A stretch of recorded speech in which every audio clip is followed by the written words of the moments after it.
হুমায়ুন আজাদের গল্প জাদুকরের মৃত্যু ১৯৯০। আমাদের একমুঠো দেশটির মানচিত্রের দিকে তাকালে সেটিকে দোমলানো বুটের মতো মনে হয়। আগে এমন মনে হতো না। যেদিন বর্বররা এলো, দখল করল আমাদের দেশটি, সেদিন থেকেই এমন মনে হতে থাকে। আমাদের ছোট, চোখে না পড়ার মতো দেশটি যে পুরাণের কোনো সুখলোক ছিল বা ছিল কোনো স্বর্গের টুকরো, তা নয়। তবে তাকে দোজখ বা নরকের সাথে তুলনা করাও ঠিক হতো না। দেশের প্রসঙ্গে অবশ্য একটু বাড়িয়ে বলার অভ্যেস ছিল আমাদের, বিশেষ করে দামি, দুষ্প্রাপ্য ধাতুর সাথে দেশের মাটির তুলনা করা আমাদের দরিদ্র কৃষক থেকে গরিব কবিদের স্বভাবে দাঁড়িয়ে গিয়েছিল। একে আমরা গণ্য করতাম প্রেমিক বা পুত্রের স্বতঃস্ফূর্ত অতিশয়োক্তি বলে। একটুও লজ্জা বা বিব্রত বোধ না করে গ্রহের সবচেয়ে রূপসী দেশ বলে স্তব করতাম আমাদের দেশের। যদিও অনেকের খুবই ভালোভাবে জানা ছিল যে এই গ্রহে আমাদের দেশের থেকে রূপসী দেশ অনেক রয়েছে।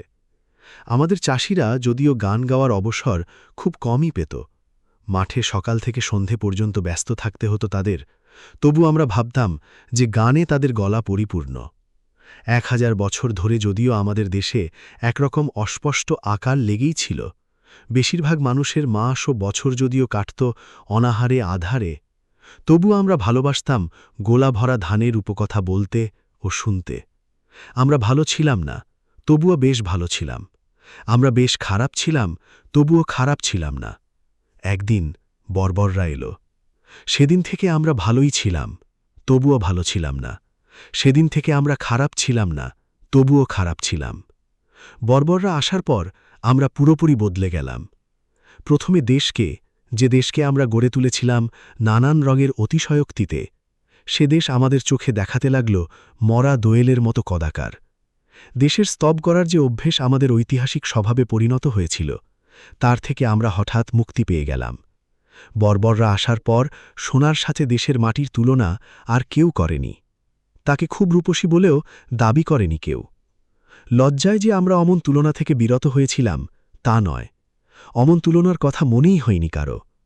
অসুখ হলে মানুষের যেমন বদল ঘটে, যেমন ফ্যাকাশে হয়ে যায় মুখ, বা মানুষের মরণের দিকে এগোতে থাকলে যেমন বিবর্ণ হয়ে ওঠে চোখের তারা, তেমন বদলের ছোঁয়া লাগে আমাদের সব কিছুতে। সবুজ রংটি আমরা পছন্দ করতাম। আমাদের গাছপালায় ওই রংটি বেশ ভেজা ভেজা রকমের ছিল। ছুলেই আঙুলে রং লেগে যাবে বলে মনে হতো। সেই ভেজা সবুজ রং বর্বররা আসার পর কালচে হয়ে উঠতে থাকে। বহু পুকুর ছিল আমাদের দেশে। পুকুরে পানি, আর ওই পানিতে পাবদা, ট্যাংরা, নলা, বোয়াল, কাতল, চিতল, রুই ও আরও অনেক ধরনের মাছের বসবাসকে আমরা সুনিশ্চিত প্রাকৃতিক ব্যাপার বলে মনে করতাম। কিন্তু ওই পানি বর্বররা আসার পর শুকিয়ে যেতে থাকে, এবং খুব পরিচিত মাছগুলো কিভাবে যেন মিশে যেতে থাকে পুকুরের শুকনো মাটিতে। আগে যেখানে সেখানে ডুব দিয়ে শরীরটাকে ঠান্ডা করে নেওয়া যেত। চাষিরা ও দূরের পথিকেরা সাধারণত তাই করত। কিন্তু বর্বররা আসার পর আমাদের পুকুরের পানিতে আর গা ডোবে না। এমনকি খাওয়ার পানিও দুষ্প্রাপ্য হয়ে ওঠে। নদী ছিল আমাদের দেশের আনন্দ ও দুঃখ দুই। সে নদীতে চর পড়তে লাগল। যে নদী আগে কয়েক ক্রোশ চড়া ছিল, বর্বররা আসার পর চর পড়ে সে নদী খালের মতো রোগা হয়ে উঠল। স্বাস্থ্যবতী নারী আমাদের বাসনাকে আলোড়িত করত। কিন্তু বর্বররা আসার পর আমাদের নারীরা কাঠের মতো শুষ্ক হয়ে উঠতে লাগল। স্বামী ও সন্তান ও প্রেমিক কাউকেও পরিতৃপ্ত করার মতো সম্পদ তাদের রইল না। আমাদের ঘরবাড়িগুলোকে যেন অসুখে ধরল। আগে ঘরের চালের উপর খেজুর গাছের ডালপালা, জাংলায় লাউ কুমড়োর ডগা, শিমের নীল ফুল, বাড়ির দিকে এগিয়ে যাওয়া মেঠো পথ দেখলে বুক খুশিতে ঝিলিক দিয়ে উঠত। কিন্তু বর্বররা আসার পর খুশি জিনিসটিই অচেনা হয়ে গেল। উঠোন গোবর দিয়ে দিনে 10 বার লেপলেও আগের মতো ঝকঝক করত না। একবার ভিজলে শুকোতে চাইত না। ওই উঠোনে লাল লঙ্কা, ধান বা অন্য কোনো শস্য শুকোতে দিলে বেলা পড়ে গেলেও তা শুকিয়ে আগের মতো ঝকমকে হয়ে উঠত না। আগে শীতে, গ্রীষ্মে, বর্ষায় নানান সবজি ও ফলে আমাদের উঠোন ও ক্ষেত ভরে উঠত। জাংলায় সবুজ লাউ ডগা ও ঝুলন্ত গোলাকার বা দীঘল লাউ আগে স্বাভাবিক দৃশ্য ছিল। যেমন ছিল ঘরের পাশেই ঝুলন্ত কুমড়ো, লাল হয়ে যাওয়া ডালিম, যুবতীর আঙুলের মতো ঢেঁড়স, পুঁই শাকের দৃশ্য। বর্বররা আসার পর এসব দুর্লভ হয়ে ওঠে। বন্ধুকে দেখলে ঝিলিক দিয়ে উঠত চোখ। স্নেহাস্পদ কাউকে দেখলে বুকে একরকম প্রীতির আলোড়ন অনুভব করতাম আমরা। কিন্তু আমাদের শরীর বর্বররা আসার পর এসব সংবেদনশীলতা থেকে পুরোপুরি মুক্তি পায়। কারো মুখের রঙই আর স্বাভাবিক ছিল না। রং চটে সকলেরই চোখে মুখে একটা বিমর্ষ ভাব এসে গিয়েছিল। ফুসফুস, মগজ, হৃৎপিণ্ড চোখে দেখা যায় না বলে ওসবের অবস্থা কেমন হয়েছিল জানি না। তবে আমাদের রক্তের রং যে বদলে গিয়েছিল তা আমরা প্রায় সবাই দেখেছি। খোঁচা লাগলে শরীর থেকে ময়লা রং বেরোত, এত ময়লা যে আগে হলে খুবই ঘেন্না লাগত। কিন্তু বর্বররা আসার পর ঘেন্না বোধও আমাদের নষ্ট হয়ে গিয়েছিল বলে ওই রক্ত দেখে কারো বমি পেত না। অনেক দিন আমরা কোনো স্বপ্ন দেখিনি। আগে দিবা স্বপ্ন দেখেই আমাদের দিনের অর্ধেক কাটত, কিন্তু বর্বররা আসার পর ঘুমের মধ্যে স্বপ্ন দেখাও আমাদের স্থগিত হয়ে যায়। আমাদের চোখের দিকে তাকালেই বোঝা যায় এমন শূন্য চোখে কোনো স্বপ্ন জন্ম নিতে পারে না। আর দিবা স্বপ্ন দেখার জন্য যে কল্পনা শক্তি প্রয়োজন, যে কামনা, সেটা আমাদের বুক থেকে পুরোপুরি নিশ্চিহ্ন হয়ে গিয়েছিল। যুবকেরা স্বপ্ন দেখত না, বুড়োরাও মনে করতে পারত না কোনো স্বপ্নের স্মৃতি। নারীদের আমরা অনেক দিন আদর করি না, শিশুদের আমরা অনেক দিন বুকে জড়িয়ে ধরিনি। বর্বররা আসার পর কয়েক মুহূর্তের অধিককাল নারী সংসর্গ সহ্য করাও অসম্ভব হয়ে ওঠে আমাদের পক্ষে, এবং শিশুদের গালে চিবুক ছোঁয়াতেও আমরা পীড়িত বোধ করতে থাকি। শস্যক্ষেত্রে বর্বররা আসার পর মারাত্মক রোগের প্রাদুর্ভাব ঘটে। পাকা ধান কাটতে গিয়ে চাষিরা দেখে শস্যকণায় পচন ধরেছে। অনেক ধানের দুধ শক্ত না হয়ে ঘোলা হলদে হয়ে গেছে। সর্ষে, তিল, কাউনের মতো ফসল দুষ্প্রাপ্য হয়ে ওঠে। কোনো ক্ষেতেই এসব শস্যের বীজ ফেললে অঙ্কুরিত হয় না। চারপাশে দেখা যায় আগাছার পুলকিত উদ্গম। আগে এইসব আগাছা ছিল না। কিছু আগাছা এক পছলা বৃষ্টিতেই উদ্গুত হতে থাকে এবং দিন 7 মধ্যে ছড়িয়ে পড়ে সারা এলাকায়। কিছু আগাছা জন্ম নেয় অনাবৃষ্টিতে। দিন কয়েক রোদ হলেই অজস্র কাঁটা নিয়ে মাটির নিচ থেকে রাক্ষসের মতো মাথা তোলে এক ধরনের আগাছা, যার আক্রোশে ফসল তো বাঁচাতেই পারে না, এমনকি চাষিদের হাত পা শরীর ক্ষতবিক্ষত হয়ে খেতে দ্রুত পুঁজের আবির্ভাব ঘটে। বর্বররা আসার পর কিছু কথা পুনরাবৃত হতে থাকে আমাদের দেশ জুড়ে। বাইরের কেউ শুনলে মনে করতে পারত যে আমরা কারো কাছে এসব শুনে শিশুর মতো মুখস্থ করেছি, আর পথে ঘাটে, বাজারে, চায়ের দোকানে যখন একে অপরের মুখোমুখি হই তখন মুখস্থ কথাগুলোই বারবার বলি। মনে করতে পারত যে আমাদের ভাষার শব্দভাণ্ডার খুবই দরিদ্র আর বাক্যও মুষ্টিমেয়। আসলে এসব কথা আমরা মুখস্থ করিনি। একে অপরের সাথে দেখা হলে ভেতর থেকে ওই কথাগুলোই বেরিয়ে আসত। নতুন কিছু বলার উৎসাহও জাগত না। কেউ হয়তো বলতো নদীতে চর পড়েছে, এর উত্তরে শ্রোতা হয়তো বলতো মাঠে আজকাল বাঁশি বাজে না। নদীতে চর পড়েছের উত্তর যে মাঠে আজকাল বাঁশি বাজে না তাও আমরা বুঝে উঠতে পারতাম না, যদিও একসময় বর্বররা আসার আগে তা আমরা ভালোভাবেই বুঝতাম। কেউ হয়তো বলতো অনেকদিন স্বপ্ন দেখিনি, এর উত্তরে শ্রোতা হয়তো বলতো মেয়েদের বুক শুকিয়ে যাচ্ছে। তরুণেরা অবশ্য স্বপ্ন কাকে বলে ধরনের কথা বলতেই অভ্যস্ত হয়ে পড়েছিল, কেননা তারা কখনও স্বপ্ন দেখেনি। বয়স্করা, যারা অনেক আগে স্বপ্ন দেখেছিল, স্বপ্ন দেখার অভিজ্ঞতা আছে বলে যারা গৌরববোধ করত, তারাও স্বপ্ন ব্যাপারটি বোঝাতে গিয়ে হতবুদ্ধি হয়ে পড়ত। ঠিক বুঝিয়ে উঠতে পারত না স্বপ্ন জিনিসটি কি। এমনকি তারা ঠিকমতো মনেও করতে পারত না তাদের অনেক আগে দেখা স্বপ্ন।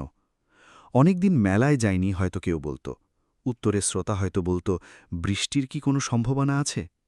এমন সব কথা বর্বররা আসার পর শোনা যেত আমাদের দেশে। আমরা ভুলে গিয়েছিলাম স্বপ্ন দেখতে, নষ্ট হয়েছিল আমাদের সব স্বপ্ন। আশা বলে একটা জিনিস আগে ছিল আমাদের, বর্বররা আসার পর তা পুরোপুরি লোপ পায়। নতুন জামা পরলে যে আনন্দ লাগে তা থেকে আমরা বঞ্চিত হই। এমনকি আমাদের শিশুরাও নতুন জামা পরে উল্লাস বোধ করে না।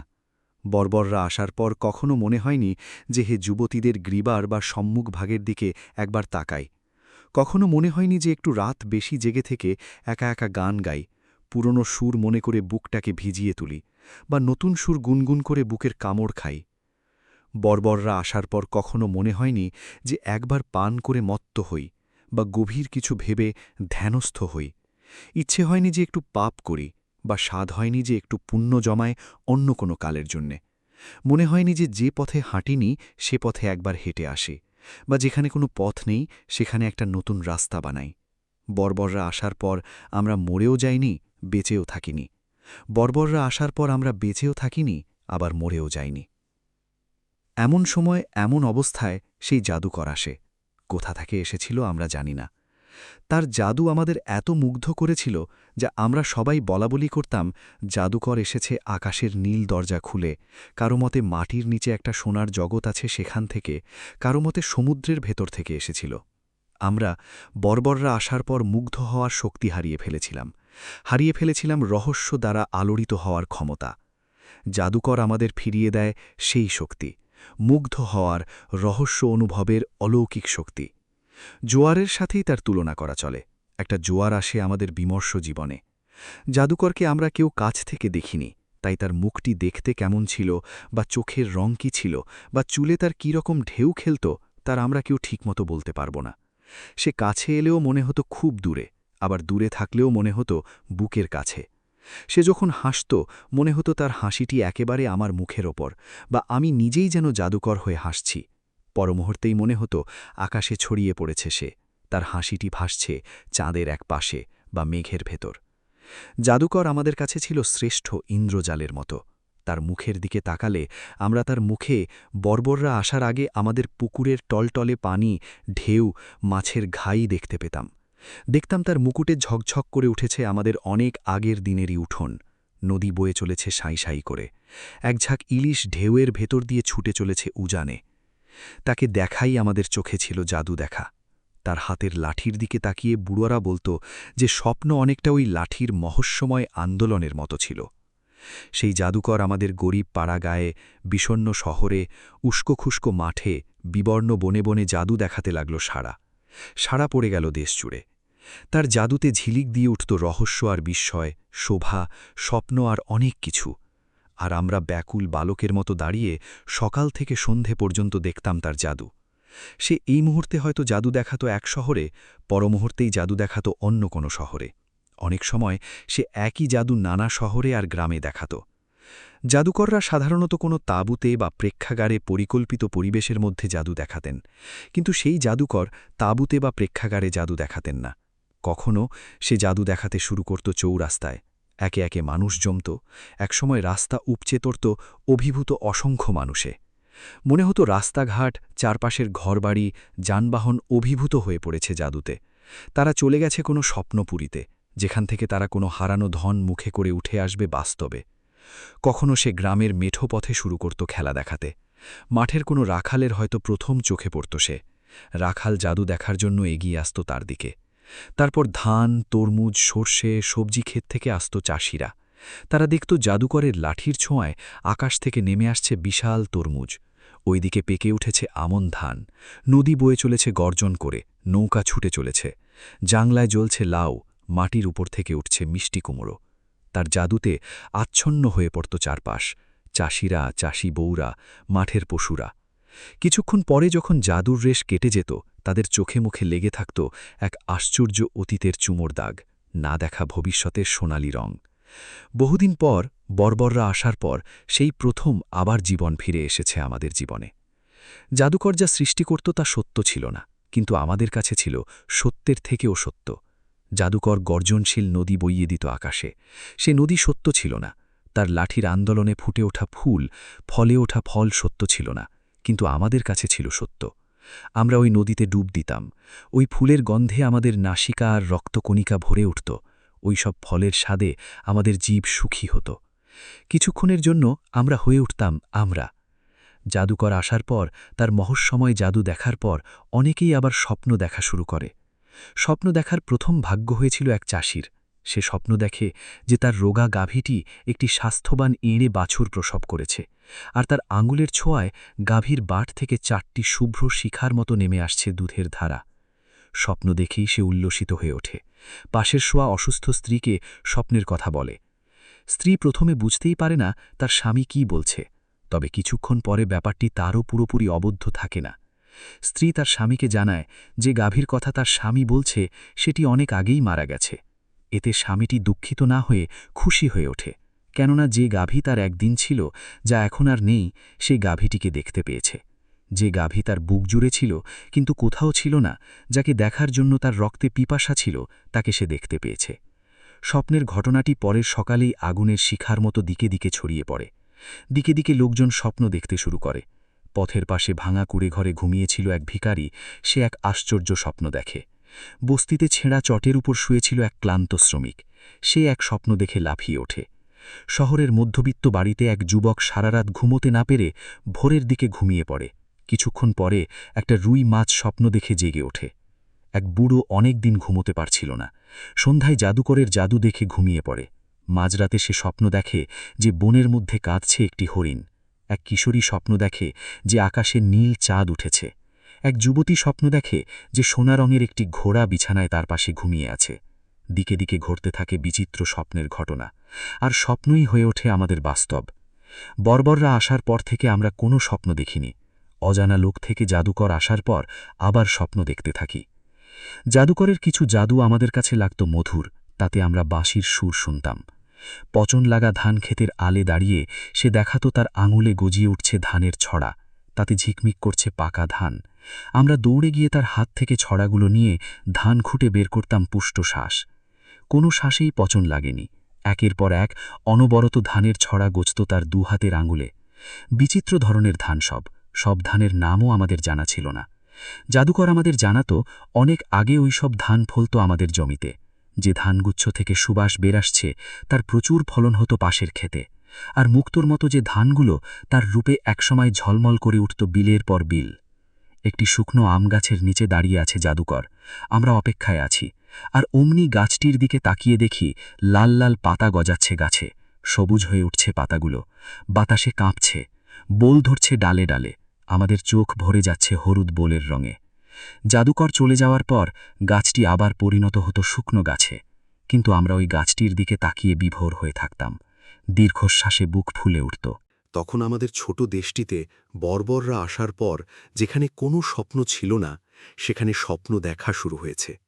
যেখানে কোনো গান ছিল না, গান গাওয়া শুরু হয়েছে সেখানে।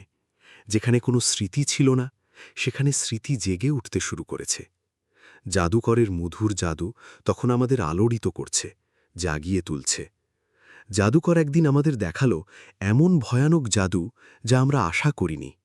চৌরাস্তায় দাঁড়িয়ে আছে, মুখে তার অন্যরকম রহস্য। ভিড় জমতে শুরু করেছে। নতুন কোনো রহস্য দেখার জন্যে অন্যরকম হয়ে উঠেছে সকলের চোখ মুখ।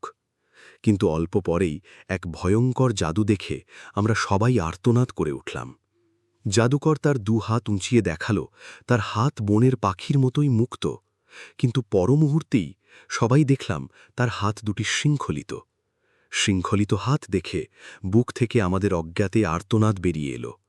জাদুকরের ওই হাতে, বিদ্যুৎ শিখার মতো ওই হাতে কেউ শেকল দেখার কথা ভাবতেও পারেনি। তার এতদিনের জাদুগুলোর মধ্যে এটাই যেন সবচেয়ে অভাবিত। জাদুকর লাফিয়ে তার মুক্ত পা দুটি দেখালো। একটু পরেই সবাই দেখলাম তার পা দুটিও শৃঙ্খলিত। শৃঙ্খলিত জাদুকর চৌরাস্তায় লুটিয়ে পড়ল। সবাই চিৎকার করে জাদুকরের দিকে ছুটতে যাচ্ছিল, কিন্তু সবাই দেখল তাদের পা শৃঙ্খলিত। ওপরের দিকে হাত তুলে চিৎকার করতে গিয়ে দেখল তাদের সকলের হাতই শৃঙ্খলিত, শরীর শৃঙ্খলিত। শৃঙ্খলিত অবস্থায় চৌরাস্তায় উত্তর দক্ষিণ পূর্ব পশ্চিম থেকে আসা রাস্তায় তারা পড়ে রইল। তখন যারা ওখানে ছিল না, তারাও হঠাৎ রূঢ় আঘাতে চমকে উঠল। মাঠে চাষ করছিল চাষি, হঠাৎ তাদের হাত থেকে লাঙল খসে পড়ল। তারা দেখল তাদের হাতে শেকল, এগোতে গিয়া দেখল পায়ে শেকল। মাঝি নৌকো বেয়ে চলছিল নদী দিয়ে, হঠাৎ হাত থেকে বৈঠা খসে পড়ল। তারা দেখল তাদের হাতে শেকল, পায়ে শেকল। মজুরেরা কাজ করছিল ইট খলায়, তাদের মাথা থেকে ইটের বোঝা পড়ে গেল। তারা দেখল তাদের হাতে শেকল, পায়ে শেকল। শ্রমিকেরা দেখল তাদের হাতে শেকল, পায়ে শেকল। শিশুরা পাঠশালায় আতে আম বলে পাঠ মুখস্থ করছিল। তারা হঠাৎ দেখল তাদের হস্তে পায়ে অজগরের মতো শেকল উঠেছে। শেকলের ভারে তারা বেঞ্চ থেকে লুটিয়ে পড়ল। সব ধরনের বিদ্যালয়ে বিদ্যার্থীরা দেখল তাদের হাতে শৃঙ্খল, পায়ে শৃঙ্খল। বিভিন্ন কর্মস্থলে কাজ করছিল যারা, তারা হঠাৎ দেখল কলম খসে পড়েছে হাত থেকে, আর ওই হাতে শেকল। পা নাড়তে গিয়ে দেখল পায়ে শৃঙ্খল। আকাশে উড়ে যাচ্ছিল বক, বালিহাঁস, ডালে বসেছিল দোয়েল, ময়না। হঠাৎ পাখিদের ডানা জড়িয়ে পড়ল শেকলে, আর তারা উড়াল থেকে, ডালে বসা থেকে লুটিয়ে পড়ল মাটিতে। একটি কোকিল গান ধরেছিল, তার গলায় শেকল এত শক্ত হয়ে জড়ালো যে গানের বদলে তার গলা থেকে রক্ত ঝরতে লাগল। আমরা আমাদের ছোট দেশের ছোট আকাশে একটা বড় শৃঙ্খল ঝুলতে দেখলাম আকাশে মেঘেরা শৃঙ্খলিত। কিছুক্ষণের জন্য সূর্যের আলো কমে এলো। দেখলাম আমাদের সূর্যকে ঘিরে একটা শৃঙ্খল। ওই শৃঙ্খলিত অবস্থা বেশিক্ষণ ছিল না। কয়েক মুহূর্তে জাদুকর বিদ্যুতের মতো হাত পা নাড়ল। তার শেকল হাওয়ায় মিলিয়ে গেল। জাদুকর নতুন ধরনের রহস্যময় হাসি নিয়ে উঠে দাঁড়াল। চৌরাস্তায়, নানান রাস্তায়, দেশ জুড়ে চাষি, মাঝি, মজুর, শ্রমিক, বিদ্যার্থী, নারী, পুরুষ, পাখি ও প্রাণীর হাত পা শরীর থেকেও খসে হাওয়ায় মিলিয়ে গেল শৃঙ্খল। যে যার পথে চলে গেল, কিন্তু সকলের হাতে পায়ে লেগে রইল অদৃশ্য শেকলের দাগ। যে যার কাজে নিবিষ্ট হল, কিন্তু সকলের হাতে পায়ে ঝুলে রইল একটা অদৃশ্য শেকলের ভার। এরপর আমরা সবাই হাতে পায়ে শরীরে একটা ভার বইতে লাগলাম। একটু অন্যমনস্ক হলেই মনে হতো শেকলটা যেন শক্ত হয়ে উঠছে, হাত পা নাড়তে কষ্ট হচ্ছে, শব্দ শুনতে পেতাম শেকলের। কিছুদিনের জন্য জাদুকর অদৃশ্য হয়ে গেল। তাকে কোথাও দেখতে পাই না, কিন্তু তার কথা মনে হলেই শেকলটাকে পাই। বাজারে যাচ্ছি, যেই একটু অনমনা হয়েছি অমনি টের পাই হাতে শেকল। পা ফেলতে যাচ্ছি, কেমন অসুবিধে লাগছে, টের পাই পায়ে শেকল। চাষিরা চাষ করছে, মনে হচ্ছে পা আর চলছে না, তাকিয়ে দেখে পায়ে শেকল। ধান কাটছে, হাত চলছে না, তাকিয়ে দেখে হাতে শেকল। পর মুহূর্তেই নেই। বিদ্যার্থী ও অধ্যাপকেরা বিদ্যাচর্চায় রত, হঠাৎ দেখতে পায় হাতে পায়ে শেকল। আবার নেই। জেলে, মাঝি, শ্রমিক কাজ করছে, টের পায় হাতে পায়ে শেকল ঝুলছে। আবার নেই। শয্যায় নারীকে কাছে টানতে গিয়ে মনে হয় শেকলে বাধা পড়ে আছি, তাকে কাছে টানতে পারছি না। প্রেমিক নির্জনে প্রেমিকাকে জড়াতে গিয়ে দেখে হাত শৃঙ্খলিত, সে জড়াতে পারছে না। চুমো খেতে গিয়ে টের পায় তার ওষ্ঠ শৃঙ্খলিত। সেদিনের জাদুর পর মুহুর্মুহু আমরা হাতে পায়ে একটা অদৃশ্য শেকল অনুভব করতে লাগলাম, বহন করতে লাগলাম একটা ভারী ভয়াবহ শেকলের ভার। একে অন্যের সাথে দেখা হলেই আমরা শুধু শেকলের কথা বলতাম। আমরা যখন আমাদের অদৃশ্য শেকল নিয়ে ব্যস্ত, শৃঙ্খল যখন আমাদের একমাত্র চিন্তা হয়ে উঠেছে, তখন একদিন আবার চৌরাস্তায় দেখা গেল জাদুকরকে। তার চারদিকে জমতে লাগলাম আমরা। তার মুখে অন্য ধরনের হাসি, আর আমাদের মুখে মুখেও এমন এক অচেনা অভিব্যক্তি যা আগে আমাদের বর্বররা আসার পর কখনো ছিল না। আমরা একে অন্যের মুখের দিকে তাকিয়ে বিস্মিত বোধ করছিলাম। ভাবছিলাম আমাদের মুখে কি করে এলো ওই অভিব্যক্তি, আর ওই অভিব্যক্তির তাৎপর্যই বাকি, যা আমরা বুঝতে পারছিলাম না, অথচ যা বিচ্ছুরিত হচ্ছিল আমাদেরই অবয়ব থেকে, তা হয়তো বুঝতে পারছিল জাদুকর।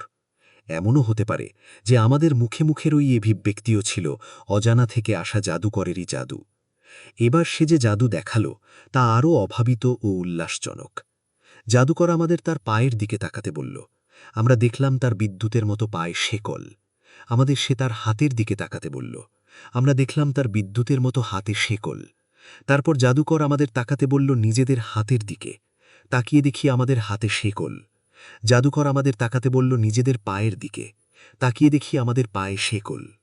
তারপর জাদুকর তার শৃঙ্খলিত বিদ্যুতের মতো হাত মাথার উপর উঁচিয়ে যেই মোচড় দিল, অমনি ঝনঝন করে খান খান হয়ে গেল অজগরের মতো শেকল। আমরাও তার সাথে সাথে মাথার উপর হাত তুলে মোচড় দিতেই টুকরো টুকরো হয়ে গেল আমাদের হাতের শেকল। জাদুকর লাথি দিতেই তার বিদ্যুতের মতো পায়ের শেকল ঝনঝন করে খান খান হয়ে গেল।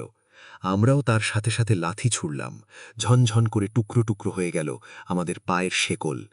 চৌরাস্তায়, পথে পথে, মাঠে মাঠে, বাজারে বাজারে, সব বিদ্যালয়ে, নদীতে নদীতে, ধান খেতে, কারখানায় বাজতে লাগল শেকল চুরমার হওয়ার শব্দ। আমরা বারবার হাত উঁচিয়ে মোচড় দিতে লাগলাম, লাথি ছুঁড়তে লাগলাম, আর এক অভিনব বাদ্য ঝঙ্কারের মতো বাজতে লাগল শেকল চুরমার হওয়ার শব্দ। অমন মধুর, মহান, শিল্প রহস্যময় ধ্বনি আগে আমরা কখনো শুনিনি। আমাদের ছোট দেশটি ভরে সমুদ্রের গর্জনের মতো, বাদ্য সমবায়ের ঝঙ্কারের মতো সেই শেকল ভাঙার ধ্বনির ঢেউ উঠতে লাগল। আমাদের হাত পা ভারহীন হয়ে উঠল। বর্বররা আসার পর এমন নির্ভার আমরা কখনো বোধ করিনি। পরের দিনই জাদুকরের লাশ পাওয়া গেল শহরের চৌরাস্তায়। বর্বরদের একটি বিশাল ছুরিকা আমূল গাঁথা জাদুকরের হৃৎপিণ্ডে। আমরাও আবার ময়লা হয়ে উঠলাম। আমাদের ঘর বাড়িগুলো হয়ে উঠল রোগা শালিখের মতো। শস্যের কণায় আবার পচন ধরল। আমাদের ছোট দেশটিকে আবার মনে হতে লাগল মরা দোয়েলের মতো। স্বপ্ন দেখা ভুলে গেলাম আমরা।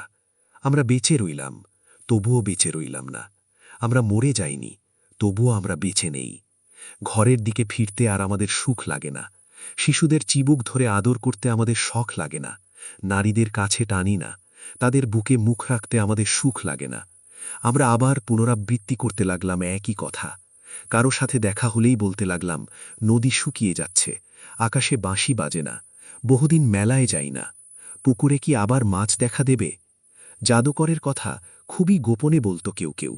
তার কথা মনে হলে তার বুকে গেঁথে ছুরিকাটিকে মনে পড়ত আমাদের। কোথা থেকে এসেছিল সেই জাদুকর যে আমাদের স্বপ্ন দেখিয়েছিল? স্বপ্নের মতো সত্য আর সত্যের মতো স্বপ্ন দেখানোর জন্যে সে আবার কবে আসবে?